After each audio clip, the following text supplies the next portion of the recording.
네, 일단 1시간 정도 예상이 됐는데 시간이 좀 길어진 것 같습니다. 1시간 40분 정도가 지났는데 모두 발언은 아직 공개가 되지 않고 있고요. 민생에 방점을 찍고 있습니다만 과연 주머니 속에 송곳이 삐져나오면 상당히 보기만 해도 아프죠. 관련된 특검 문제들, 이런 정치적인 사안들이 결국은 의제로 오를까, 이것도 좀 궁금합니다. 국민의힘 김민수 대변인은 최상병 특검, 문재인 정권에서 민주당이 검찰을 못 믿겠다, 공정한 수사위에 필요하다는 일방으로 밀어붙여 만든 공수처의 조사를 부정하는 거다. 조국 혁신당의 조국 대표는 김여사 특검 언급이 선을 넘는 거냐, 민주공화국은 중전마마 눈치를 보는 나라가 아니다, 이렇게 얘기하고 있습니다. 자, 뭐 조국 대표 발언 그렇다 치더라도 장 소장님, 최상병 특검, 김건희 여사 특검 관련돼서 어떤 논의가 지금 심도 있게 들어갈 가능성이 그렇게 높지 않겠죠? 어떻게 보십니까? 이재명 대표는 당연히 문제 제기를 하겠죠. 이 부분은 국민도 원하는 것이다. 여러 가지 의혹이 있다. 이 부분 밝혀야 된다. 그것이 윤석열 대통령이 검찰총장 시절에 했던 공정과 정의 아니냐. 이런 식으로 좀 압박할 것으로 보여지고요. 이 부분에 대해서 윤석열 대통령이나 용산 참모들이 답변하기가 상당히 곤혹스러울 것 같아요.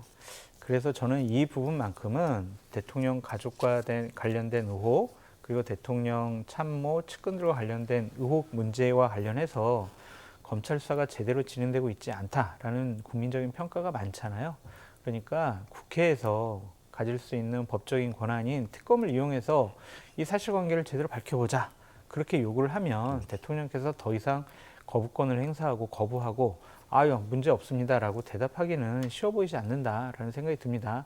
그것이 바로 총선 민심이다라고 다시 한번 대통령께 말씀드립니다.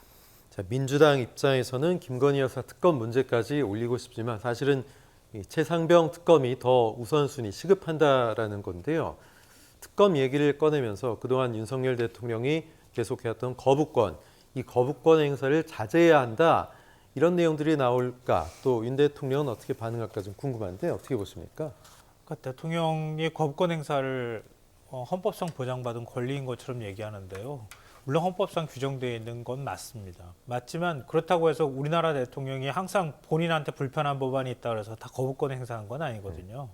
그러니까 그 주어진 권한 내에서 권력은 국민이 위임해 주는 거고요. 제한되어 있는 권력 가운데 그 안에서 그 권한을 행사하는 게 대통령입니다. 그럼 대통령이 그 권한을 행사하는 데 있어서 자제가 필요한 것이거든요. 내 마음대로 내가 하고 싶은 대로 할 수 있다고 해서 되는 건 아니거든요. 근데 윤 대통령은 대한민국 역대 대통령 가운데 가장 많이 거부권을 행사한 대통령이란 기록을 벌써 남겼어요. 근데 또 본인과 자신과 관련해서 불편하다고 생각하는 것들에 대해서 거부권 행사하는 거 당연히 마땅히 자제되어야 한다 생각하고요.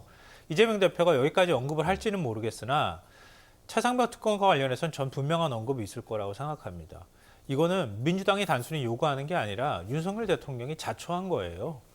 그러니까 총선이 한창 선거운동이 진행 중인 가운데 갑자기 최상병 특검 피의자라고 할 수 있는 전 국방부 장관을 호주 대사로 임명해서 내보내려고 했어요. 내보내지 말라고 하는데도 굳이 내보냈고 민심이 악화하니까 다시 데리고 들어왔어요.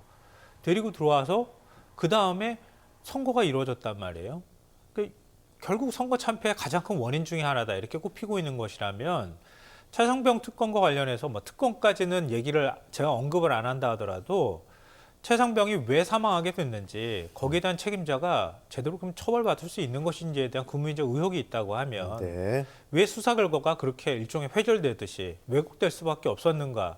왜 수사단장이라는 사람이 현역 대령이 거기에 대해서 반론을 제기하고 문제 제기를 하고 그 사람을 왜 항명죄로 처벌하려고 하는 것인지에 대해서 들여다봐야 되는 거 아닙니까?